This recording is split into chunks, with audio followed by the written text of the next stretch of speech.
You're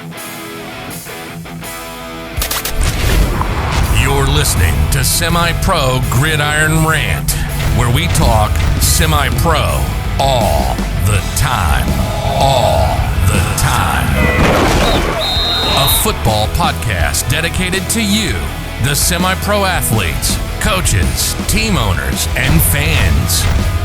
You're welcome. And now, your host, Ken Anderson. Well, all right. Well, welcome back to another edition of Semi-Pro Gridiron Rant. I'm your host, Ken Anderson. Appreciate you joining us this week. We're going to have a fun episode this week, and you'll understand why I'm accentuating the word fun. My next guest, his name's Bobby Ward. I met him as he was in high school, believe it or not. So we nicknamed him High School in the preseason. He actually ended up graduating that year. So he's probably the youngest player I've ever played with. So without any further ado, let's welcome in Mr. Bobby Ward. High School, how you been? Oh, Ken, thank you very much for that introduction. I have been fantastic. I'm awesome. trying to enjoy every single day and have as much fun as I possibly can. Awesome. I appreciate you joining me today. I know you're a busy man. So I emphasized on the word fun, but we'll get into that later. But what I like to do is let's talk a little bit about your football career. I know it was kind of short-lived due to you moved away and whatnot, but let's get into football. And then we'll get into what you've been doing since that. And then we'll get into your fun and we'll get into your photography business as well. It sounds fantastic. Football has been a part of my life from the time I can remember. My brother played. My father played. My father was a fantastic athlete, played for Watertown High School running back, Joe Ward. And he was a huge Dallas Cowboys fan. My brother was a huge Bears fan. I had a very big passion for football and sports in general. And it led me down to this path of being an athlete and figuring out what I needed to do after high school and college. And the best option for me at the time was to stay home in Watertown, New York, and go to Jefferson Community College. And I wanted to continue playing football. I knew I did. And I used to go out as a little kid and watch the red and black football team. I used to be the young kids that were off to the side playing pickup football off in the corner while you guys were playing games. Right. Just the emotions it brings back. It's exciting. And when I was in JCC, I thought to myself, what do you have to lose? Get out there and just try out. And when I got out there, I'm not going to lie, I was very intimidated. These men that I was in front of, it was a complete contrast from what I just got done with high school. And in high school, I was relatively larger, especially taller than the average person that was on the field. There was a lot bigger people than me, but on average, I was pretty big. And then when I stepped on the field, on the practice field with the red and black gentlemen, I was in another world. And I was a little cautious because coming out of high school, I had just separated my shoulder. Okay. Last year, senior season, I had some D2 scholarships that were offered to me that kind of went out the door. My senior year was gone. So I was a little hesitant to play football. And I was quickly reminded that my injuries were very prevalent. And I definitely took a toll on the first season. Mm-hmm. Had to sit out a little bit. And towards the middle and the end of my first season, one of the key cornerbacks had gotten hurt. And I got my first opportunity to really get on there in terms of the defensive field. I was playing on special teams, which was awesome, but really getting on the field. And I made an immediate impact. And I got a forced fumble and I had an interception, and I played every single game after that. And playing in that world was a blessing and in disguise. The brotherhood, a lot of things in this world are kind of trying to bring down the masculine energy. And I understand the power and that can be good behind that masculine energy. And I love football because of that. And I'm still passionate about it. I try to watch it. The more they tie politics into it, the more I want to, just get out there and watch some kids play football or something. Right. Well, I don't think you're alone there. In this show, I've pretty much made the decision that I'm not talking politics because it doesn't belong in sports. So I refrain from those conversations. But you're right. It's definitely gone to the extreme at this point. But they're taking advantage of it. For sure. I mean, they have a platform and they're using it, and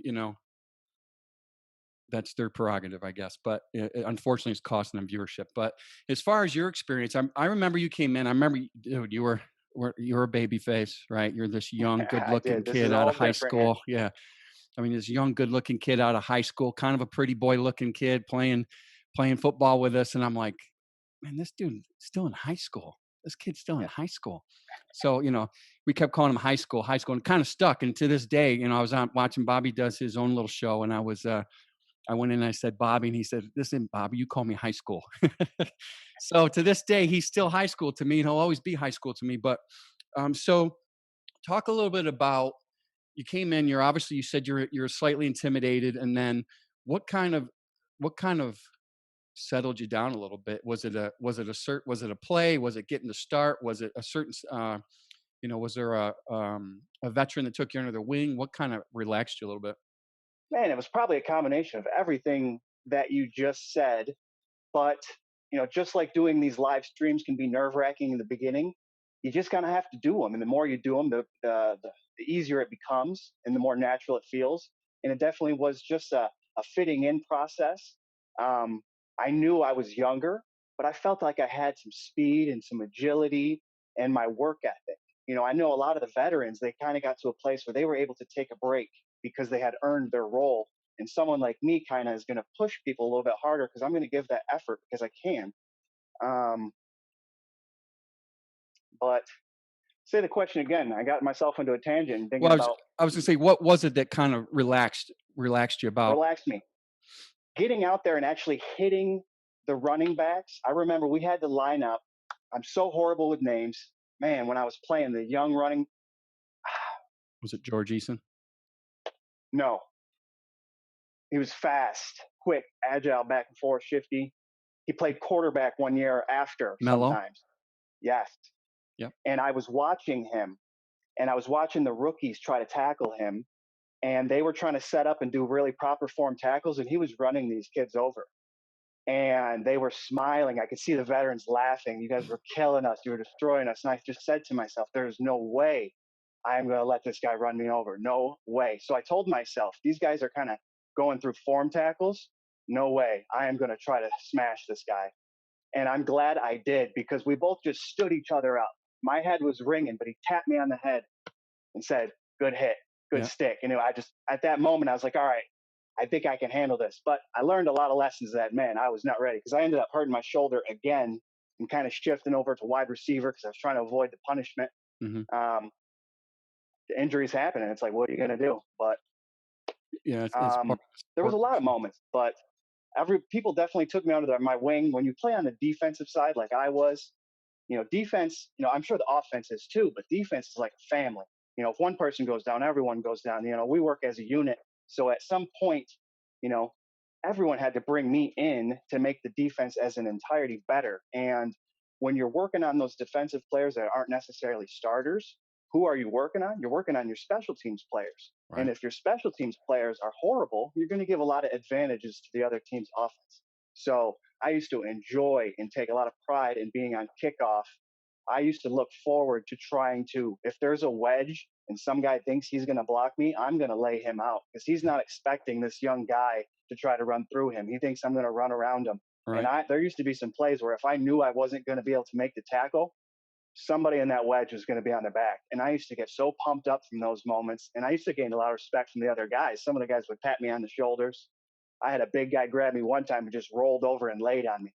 I couldn't move. I couldn't move. He was like trying to teach me a lesson or something. Right.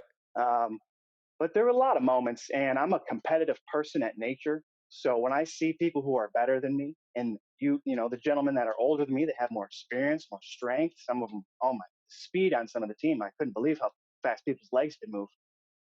But it makes me want to be better. And I spent time in the gym. I spent time exercising and running.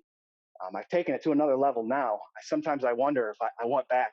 I know I could still play. I know I Right. could go on that field right now and play for them right now, and it would be exciting.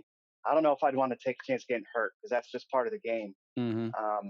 But a lot of moments, a lot of leadership.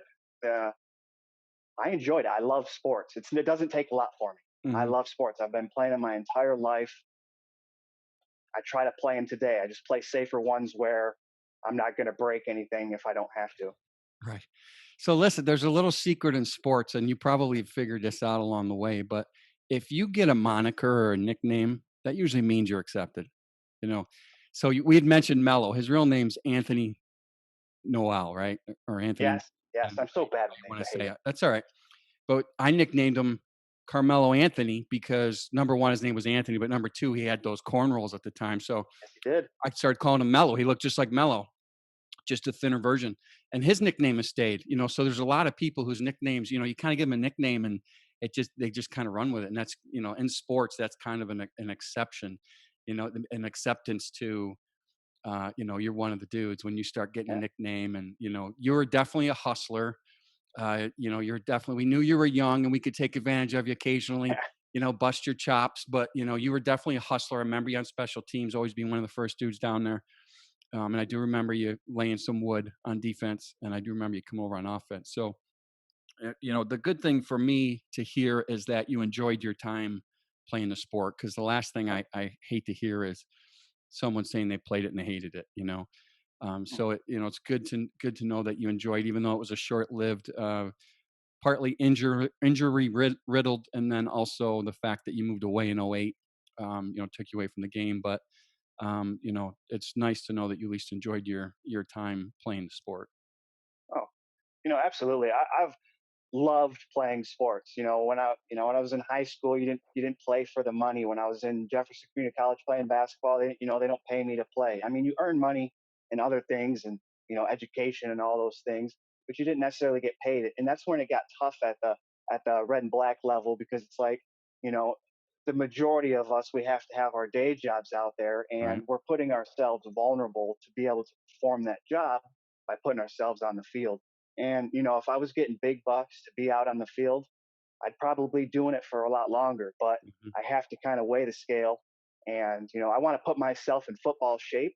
I just don't want to have to tackle 200-pound running backs. Right. I hear you. I hear you. So let's advance into '08. You move out of town. Where did you head out again? I moved to North Carolina. I followed in my father, not my father, but my brother. He's kind of like my father figure. But my brother, he moved to North Carolina, and I followed right in his footsteps. He's been a good example for me, and I'm still here today. I've bounced up and down. I wanted to check out Florida for a little bit. Did a little bit of business there, and home is where the heart is. I was born in Watertown, New York, but North Carolina has become home. If I Hmm. could get my mother to join here, everything would be perfect. But I like it right here in the middle. It's not too hot, not too cold. Right. North Still have Carolina is still home have now. some of the seasons, right? Where I'm down here. I was in Jacksonville for a couple 3 years, and then now I'm here in Texas, and we our winter's about 3 days long, and then there was actually last year there was some dusting of snow on the ground once or twice. That's nice. But other than Did that, they shut everything down? well, not where I'm at, because Okay. I'm in a small town, so there's not many people driving around anyway. But yeah, usually if they get ice storms down here, I guess I haven't experienced one yet, but apparently that's their deal down here. But yeah, I do miss the seasons at times, especially football, because you get that smell of crisp air and you're thinking football season, right? Fall Oh is yes, absolutely. you're thinking football season, and you smell of cut grass, and it just Oh kind of man, brings playing back. football as a hands position when it's cold, man, that was just so hard to deal with. Foot Defense was way easier. Catching the ball when it's cold outside, I don't know how some of these guys do it. It was playing in the cold is a whole nother element. I remember putting on so many layers where I felt like I was restricted of my movement. Hmm. And I need guys, that, when we say cold, so Watertown, New York. Just to give you a background, number one is we're on one of the Great Lakes, right, Lake Ontario. So Lake Ontario. and it's in what we call the snow belt area. So you're going to get the way the wind blows off of Canada. We get dumped. That area gets a ton of snow, and when I say a ton, I mean there's to get between 10 to 15 foot of snowfall during that 3 or 4 months, or sometimes six seems like 6 months of winter in that area is not unheard of. So it gets dumped on with snow. And during that, so when we played, we started playing 4th of July would be our last weekend without a game. And then we would start the first weekend after the 4th for football. So we're playing, some nights we're playing at 100 degrees, right? And then as it goes along, you get into uh, September-ish, middle September, you can start playing and now it's 50, right? And all of Yeah. a sudden you're seeing the steam off of everyone's head. And then if you make it into the playoffs and we're playing closer to October, it's 30s at night, and it's cold as hell, and you're out there in your Under Armour and your gloves on, and you're still freezing your ass off. And you're right, it hurts. You get your hand between a couple helmets when you're blocking, it hurts. You get a ball, someone zips a football at you just right, and the ball's hard as a rock, it hurts. So Something about football, and you mentioned that some people have had some bad experience with football, and it's like that pain, the brokenness, the head injuries, whatever it may be. One thing you'll learn in life is like no matter how hard or what trauma you go through, it passes. You move mhm, on. You're still able to survive and live. And it's like when you go through those really difficult, hard moments and times, regular day is more just blissful. It's the right. people who go through life with no injury, no damage, no risk, no worry. Suddenly something happens to them in life and their whole mentality gets crushed. Hmm. So going through hard things like football, it builds a lot of character.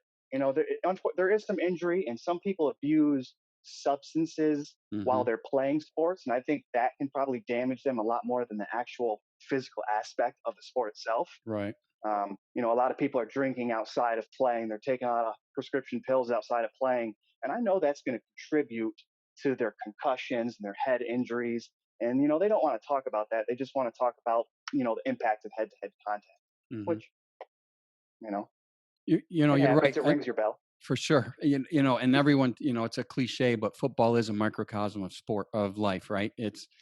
You're right. You get knocked down every play. You get yourself back up. Some games you're going to win, some games you're going to lose. I mean, we lost in '03. We lost heartbreakers by 1 point. I mean, there's, '07 we lost. I'm sorry, '07 we lost 2 games by 1 point from winning the championship to the same team. We lose by 1 point. Heartbreaker, right?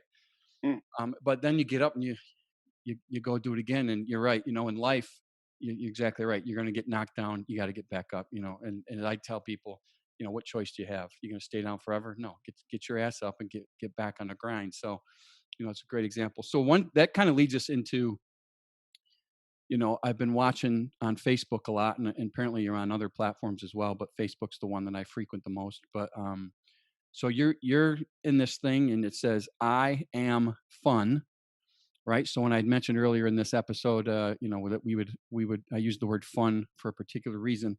So number one, tell us what the acronym FUN stands for. Tell us why you started doing this and how you started doing that. all right. Well, FUN stands for, I tried to be very specific. I wanted to be very detail oriented about what I was thinking about. And before I tell you about the acronym, I'm going to tell you about the genesis of FUN. Absolutely. I was in a toxic place when I was living in Florida. Things weren't working out business wise, things weren't working out relationships wise. And what seemed like was the worst thing, where I was completely isolated, turned out to be one of the best things that could have happened for me, because for the first time in a very, very long time, I stopped thinking about the relationship I was in, the family I was in because of that relationship. And I started focusing on myself. And when I started focusing on myself, I started thinking and listing off a bunch of things that I really needed to start paying attention to in order to just become a better person, become a better version of Bobby Ward. I believe evolution is on a daily basis. Um, and I started writing all these things down, and two things came to my mind immediately. I knew I needed to pay attention to what I was consuming, what I was eating, and what I was drinking. So I knew nutrition was a certain aspect that I wanted to clean up, because I felt like my relationships and with family, that was my biggest temptation for all the bad snacks and foods, is because when I hang out with them, I'm very grateful. You're eating it, I'll eat it. I don't want to offend anyone. I'll eat all of it. I have a huge appetite. Right.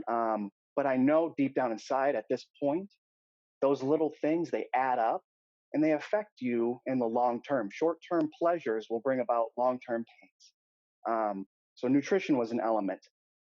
Playing sports with a red and black my entire life, I've always been athletic, an athlete, and by nature, most athletes are physically fit. That's one of the advantages. I knew I wanted to be strong physically, so fitness was very important to me. Uh, the one that threw me off because the letter didn't match was my education, my mind, my wisdom. And then suddenly it was like a eureka moment. I'm like, what is the perfect word? and it was understanding. So I had these three letters, N, F, and U. Fun hit me right there instantly. Boom, fun. And it was like a eureka moment. And I feel so passionate about it. This is going to be something that I practice every day until I die. And I'm at a point right now where I want to share it with people. So instead of keeping the thoughts and practice to myself, I'm practicing and then sharing my thoughts. I click a couple buttons and I'm live, and it's out there for the digital world to receive. And I want to get as much feedback and just keep building on it. But F.U.N. F stands for fitness, U stands for understanding, and N stands for nutrition. Now, to be completely honest with you, the name is I Am Fun. And the reason it's I Am Fun is not because I was trying to think of some great concept, but I wanted fun.com. Not available. Fun.anything is going to cost me about $50,000. Right. Fun anything is not happening. So I started trying to think outside the box. What can I put in front of that? But I didn't want just anything. I wanted it to be purpose. I wanted everything to have some kind of meaning. And I thought, we live in a world where everybody's making excuses. How can we start taking responsibility? Put the statement, I am, in front of whatever you do, and it instantly places responsibility. A lot of people are afraid of that because they don't want to fail. But when you're afraid to fail, you're going to be truly afraid to succeed. And a lot of people's success comes off the hard work of other people. And, I don't want to be like that. I want to earn everything. I think we appreciate things more when we earn it ourselves. So that's where it all kind of, Eureka Moment again, just purpose, short and powerful. I am fun. So I wanted to take responsibility for my fitness, my understanding, and my nutrition. And I'm going to try to keep it short and sweet. I could talk for 10 hours, but I'm going to try to keep it to at least 10 or 20. I don't know. It's hard. Movement. How many of us are in a lifestyle right now where we sit down all day? Our job requires us to sit down all day. Our jobs, the computers, the video games, the movies, the TV, we're just constantly sitting. If someone had a bird's eye time lapse view of us, we would see ourselves not moving, just a little bit and then stationary, a little bit and stationary. And our bodies are meant to move. It's like a car. If you leave it parked in the garage for a long time and don't move it, it's not going to run right. You got to take it out. You got to keep it oiled. You got to put good fuel into it. So we got to move. We need to be strong. When you play football, what man on the field isn't an advantage because he's weak? I don't think there is a thing. Like maybe if you're really weak, your strategy be really good, so you can be a great, great coach. No offense to the coaches, but a lot of the coaches become older and then they lose their strength and agility. So it kind of makes sense. But strength is an advantage. Another component to fitness beyond strength is going to be your flexibility. That's one thing that I'm trying to take more serious today than I did when I played football. And I think a lot of players on the team probably would have benefited a lot more if they took their flexibility more seriously. The big macho guys, we make fun of all the yoga people, but they're onto something that we're kind of missing out on because we're trying to be big, strong men. And we need to be big and powerful and strong, but flexibility is going to greatly reduce your injuries. Yeah, if you need to cut me off. Yeah, I was just going to let me interject real quick because recently I was in my second car accident down here in Texas, right? So I've been rear-ended twice. So number one, when you're in Texas, make sure your brake lights are working because mine do, and they still hit you. So just make sure your brake lights are nice and bright. Maybe buy those bulbs that are like 10 times brighter than the average bulb and put those in your brake lights. But I've been rear-ended twice. So this last time it put me out of alignment. So I went and saw a chiropractor, and one of the first things he said to me, was, your hamstrings are very tight. You need to stretch. Now, he said, I can tell you work out, but I can also tell you don't stretch. So that's one thing that I've started implementing into my daily routine is 2 stretch sessions to where, I'm loosening up, because ultimately as we get older, we're getting, I'm still in the gym and I'm lifting weights and nowhere near as strong as I used to be, but I'm not trying to power lift anymore. But still, as I'm getting stronger and my tendons are tight enough. If I don't keep stretching myself out, I'm actually going to make myself injured. So the more I've been doing, I'm definitely feeling different with my stretches already. No, that's good. And keep doing it. And don't be afraid to have patience when you're doing it. We get to a place right now where it's like, I need to do at least 10 minutes, at least 5 minutes, at least 20 minutes. Enjoy the process. Mhm. The more you do it, the longer you can enjoy it, the more benefit you're going to get from it. And when you actually start feeling more limber, it pays off. And one of my litmus tests for myself personally is to get out there and go for a run. You can tell how your body is aligned when you actually try to put it to work. Just get out there and run. If it's really difficult, something's going on there. You got to address it. But I talked about fitness and understanding, or fitness kind of. I'll jump over to understanding real quick. What do you understand about yourself and the world, those around you? What is your education? What are you learning? What are you practicing? What is your knowledge? Can you combine your knowledge and experience to have true wisdom? And we live in a world right now where most people are gathering their understanding from simple talking points out of context. And I think it's going to be very damaging to their psyche because they're not going to be able to think for themselves and have a true understanding of what they're doing. And I know that's prevalent because I hear a lot of people concerned about their health, but yet I see a lot of people doing exactly what they shouldn't be doing. They're eating poisons, they're drinking poisons. I could get into the detail, but I'll save that for the nutrition. Um, and actually, I'll use that to a segue. So we'll jump right over there. Nutrition is very important. Not only what you eat and what you drink, but what you watch, what you hear, and what you smell, believe it or not. These things can all influence our body, our chemical makeup, and we will get out of alignment, out of balance. Our joints are going to seize up. Our tendons, our muscles, everything is going to get tight. They're going to become atrophy. And we're constantly putting in more fuel to damage ourselves. And it's like, well, why are we doing this? Why are we doing this? And it's because most of us have become in our later years so saturated in responsibility with a family and kids or whatever it may be, relationships, that we're too stressed out to actually put in the effort that it takes to love yourself. And in order to truly love yourself, one, you have to be honest.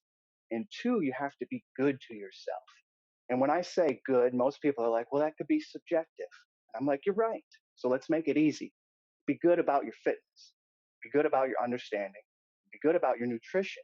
And you're going to realize a lot of things that you thought were holding you back are no longer holding you back because you're going to be able to do things on your own that you never thought you could do. And once you get that power, no one can take it away. And it allows you to just have a more positive outlook on life, no matter what it is, the ups, the downs, everything, black, white, red, blue, name it. And I'm at a place right now where I feel like I've reached a higher level for myself, and I'm excited for each year. I look forward to when this turns gray. I'm going to enjoy it while it's nice and dark brown right now, but I really look forward to just having that sense of more wisdom. As long as my brain doesn't break, my body doesn't break, I'm excited to see what kind of temple I could build, and I want to be able to share this with people. It's interesting that we have to do it like this right now, but this is going to kind of prep me for when the moments come when there are a lot of people face to face around me. I'm going to be ready to go. And I'm trying to read, write, and draw every single day, exercise every day. Some days are better than others, but I'm always conscious about it. Before I could eat a slice of pizza and not think anything about it. There's the second, there's the third, there's the fourth, nothing about it. I might feel like crap tomorrow. I might think my lethargicness and nap was fantastic, but realistically, when you eat food, you're not supposed to be tired. It's energy, it's fuel. When you eat, you should feel alive. And I think we do a lot of things backwards. And I would be excited. I think about this if I should get my certifications to try to train athletes, not train the average Joe. The average Joe just don't have it in them. You have to have a certain I'm going to get it done in you. And I think I would like to train athletes because there are a lot of athletes who are focused on their strength and experience. But they're not focused on the other aspects of life, the complete package, the fitness, understanding, and nutrition, which is not only going to help them on the field, it's going to help them off the field. Right. And I think it's very important in this time that we build strong men. And every single one of those men that were on that field, in my opinion, those were strong men. And we need to build them even stronger on the field and stronger for their families. So it's an easy passion for mine. I get goosebumps when I talk about it. I like sharing it. It's exciting. There is a downside to it. you almost become a little bit of a gnat to people who uh, don't practice. Um, Well, the problem is they don't want to hear the truth, right? And I mean that's a lot of what it is. And I listen to you as often as I can, and it's nowhere near as much as I wish as I could, because obviously I still have one of those day job things. But Absolutely. so it still interferes. But the reality is what I've learned throughout, and I'm like twice your age, my man. So I've got a few more life experiences, but is people want truth until it slaps them in the face, right? They want it till they don't. Absolutely. And then the problem is there's two type of people in this world. There's the one that hear the truth and do something about it to change the truth, and then there's others that hear the truth and they're unaccepting and they stay in the same pattern that they've always been in, and unfortunately that pattern brings them to misery or I a sedentary. think we can be both of those people. I think So each at times. individual has the point in their life where they will be both of them. The truth will smack them in the face and keep them down at one point in your life. But at some point, when you suffer enough, you're going to say no more. Mhm. And then at that point, you can turn around. There's so many people that get caught up in the mindset of, oh, he just thinks this way because he hasn't made all the mistakes that I've made.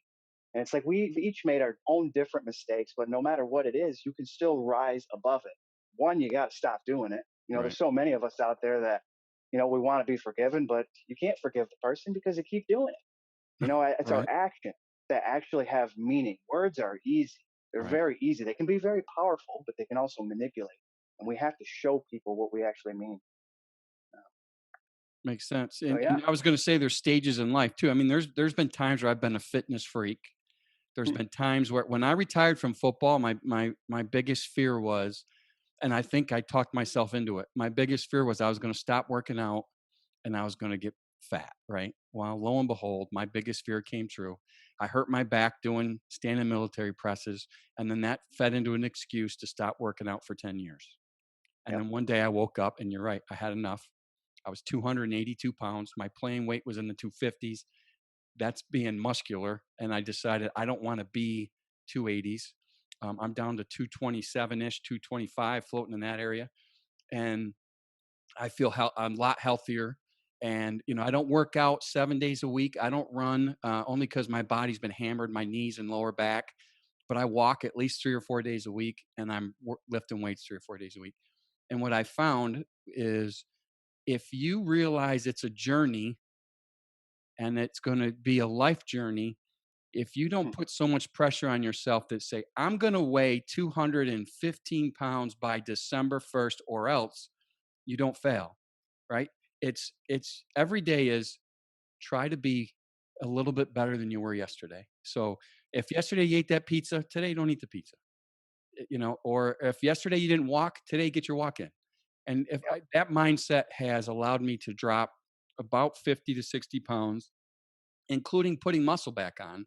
So I've probably lost 7 or 80 pounds of fat and done that over what's now been about 8 months. So ironically, when COVID hit, that's when my mentality switched. So when most people said they put on 10 pounds because of COVID, I actually lost 50, 60 pounds. So That's the true COVID-19, the 19 pounds that everyone put on. exactly right. So, so it is. You're right. What I was ranting on there is you can be different stages in your life. And I hope this stage of my life lasts longer or as long as that 10-year fad of being lazy and having excuses, right? So I hope this is another 10 to 20 years and, maybe to the end of my lifetime, whatever that Yeah. ends up being. I believe you have the power, Ken. Hope is a powerful thing, and there's a lot of things in this world that we can't control. I promise you right now, your fitness, your understanding, and your nutrition are not among them. You have absolute control of them. And most of us, it's hard. It's hard. I cheat. We crush our nutrition. Our nutrition sucks. Right. It sucks. And because our nutrition sucks, we overcompensate with the fitness. If you put a ton of miles on the bike or on the treadmill or work out a lot, you're going to get big. And a big, thick, fat person isn't as bad as a skinny, scrawny fat person. But at the end of the day, it's not healthy. It may have Right. gave you some leverage on the football field. It may give you some leverage on moving some big giant bricks to build a castle. But in the longevity of your life, if your goal at some point is to want to spend as much time with your family as possible, we got to start taking care of our nutrition now. A Mhm. lot of men, I think, are getting set up in this world where it's so hard for us that we're just going to get it in hard, and then we'll leave it to our women and the women and children when we're long gone. And I'm at a place right now where I want to groom my girlfriend to have as much fun as possible because I want her to live longer than me, because Mhm. I know this is the recipe to living longer. Right. We are doing damage to ourselves by what we're eating and drinking. I don't like to get too deep into it because it makes people feel so bad when you say it out loud because they know it's true, and it just changes the conversation instantly. As soon as I kind of like almost trigger someone like that, it's hard to even connect to them anymore. So Mhm. it's become very difficult. I like to go on my rants, as you say that, um, but at some point I will poke someone the wrong way, and it usually has to do when I get into details about the way we think about things and how we are affected by the things we consume. Um, a lot of people are caught up in some bad habits, and at Mhm. some point, someone, I know I'm going to do it for myself and my family, but someone's got to share a message to the people about being healthy. I understand there's a lot of money to make off of us having bad health. I get it. And at the end of the day, people are going to choose bad decisions and they're going to have bad health. So it's very good that we have those organizations in place to help us when people do get sick. But at some point, when we are children, we need to be groomed more into a natural lifestyle, eating your raw fruits and vegetables. It's like if you want to eat meat, have you taken the time to ever try to learn how to hunt? Are you able to look down a barrel and shoot an animal? If you're not, you shouldn't eat that. And if you were to able to look down the barrel and shoot it and clean it, you would probably have a greater respect and appreciation for it. But we live in this artificial world where everything is processed and given to us easily because we're too busy with things in our lives. We're not being good to ourselves. And it's going to cause us to have aches and pains. And things are going to happen in the world. And all the very smart people are going to tell us what's going on. And because we believe what's going on, they're going to take advantage of us. You know, they're going to take advantage of us. I don't like that I live in a time period, unfortunately, where people could see me as a young, healthy adult and be afraid that I'm going to get them sick. It's like, come on, what are we trying to do to people right now? The only sickness that I'm going to spread is the truth to people. And I don't want them to have to kind of keep that down. Maybe there's things we shouldn't talk about. Maybe there's things they shouldn't be doing then. If we have to be more transparent, so do the organizations that kind of run everything. So at first I wanted to keep this to myself because I was like, man, I don't want to say anything that's going to rub someone the wrong way. But I can't keep those in my head. You keep those in your head, that's cancer. That stress Right. will literally create a problem and it will be called cancer and it will take you out. Well, first And thing we I would got to say let go of all of is be you and share you no matter what. I mean, listen, nobody likes everybody, and not everybody's liked by everybody. It's just the way it is. And there's people who hunt down good people and just want to hate them. I mean, it's their goal because they hate themselves so much. They want to hate the good dudes too. So, that. I have a so I secret recipe to fight that. I A just ignore secret it. recipe. Just Yes. Well, ignoring. not to it. Here's what you can do. You can ignore it. What you can do that would be worse is be aggravated and angry by it. And that's what a lot of people are doing right now. And I think that's one of the secret recipes that I have is no matter what people say and do, I never respond with like retaliation, with Mhm. anger, pointing a finger, calling them stupid, telling them they're wrong. I don't do that. I question things, which is going to frustrate them. Right. And then I explain myself in more detail. But at no point do I try to belittle people and make them feel stupid. Because once you do that, I don't care how much truth you tell someone, they're not going to listen to a thing. And we can't just say there's crappy people that just don't get it. I need those people to get it because there's been a lot of those people all over the world and all of our families that didn't get it. And because they don't get it, we're having children and we don't know how to teach them. So because we Mhm. don't know how to teach them, we send them off to school thinking they're going to teach them, but they're teaching them a whole bunch of stuff that I realize doesn't necessarily apply to my everyday life. It's like, what did I spend so many hours trying to memorize those books for? Right. I don't get it, What, but you're not using calculus in today's world? I don't think so. Adding and subtracting does pretty well for me. Right, right, exactly right. Don't forget division. We got to divide every now and then. But other than yes, that, division and multiplication too. Right. If we have, if we can, be an expert in that area, I think you're pretty much good. But so let me ask this: is there a do you subscribe to a certain F.U.N? In other words, do you have a preferred fitness plan? Do you have a preferred understanding / educational plan? And do you have a preferred nutritional plan that you feel? I understand you probably have one that you feel works for Bobby Ward, but do you have one that you feel works universally? that's a great question. I'm glad you asked that. My instinct was to say no, but then as I'm thinking about it, it's like yes, there is a universal plan. The problem is not one thing that works for me necessarily works for everybody, and I had to develop my own plan. You have to develop your own plan. Everyone has to develop their own plan. And once you develop the plan, it becomes yes or no. Did I implement it or did I not? I don't know what you eat on a daily basis. I don't know what you drink on a daily basis. I don't know what you watch, what you read, what you're consuming. I don't know what your daily life is like. But what I say to people when you're getting going on fun is you got to start writing down everything you do. What time are you waking up? What are you drinking in the morning? What are you eating? Every time you do something, write it down. And then once you have everything written down, that's when I break them into those 3 categories. Does this topic have anything to do with my fitness? Goes over there. Does this have anything to do with my nutrition? Goes over there. If I'm not sure where it goes, you know where it goes? Understanding. And once you develop those 3 columns, your fitness, your understanding, and your nutrition, you break them all up into 2 subcategories. Is it positive for my life or is it negative for my life?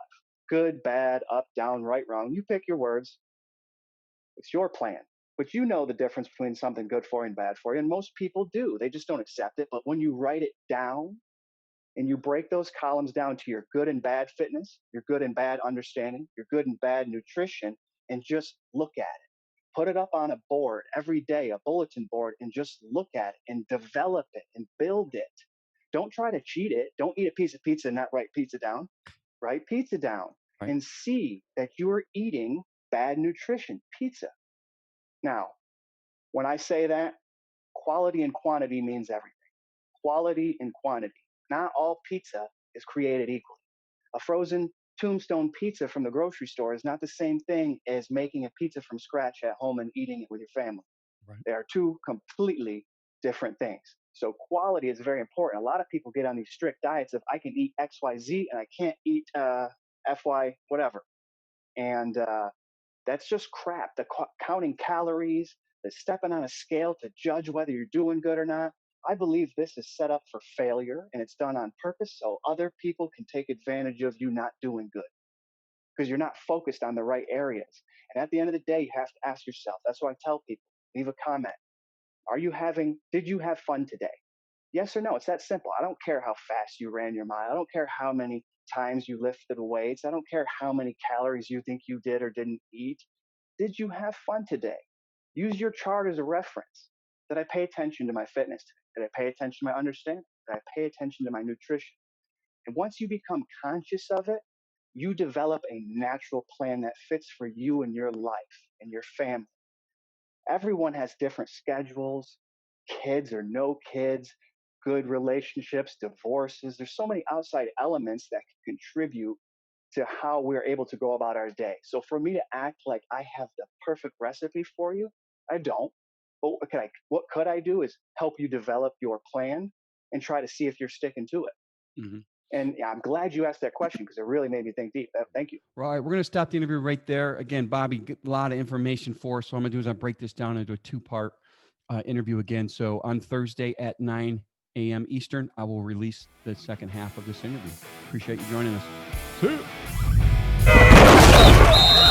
Thank you for listening to this week's episode of Semi-Pro Gridiron Rant. We hope you enjoyed the show. For more episodes, please check out the website at www.semiprogridironrant.buzzsprout.com.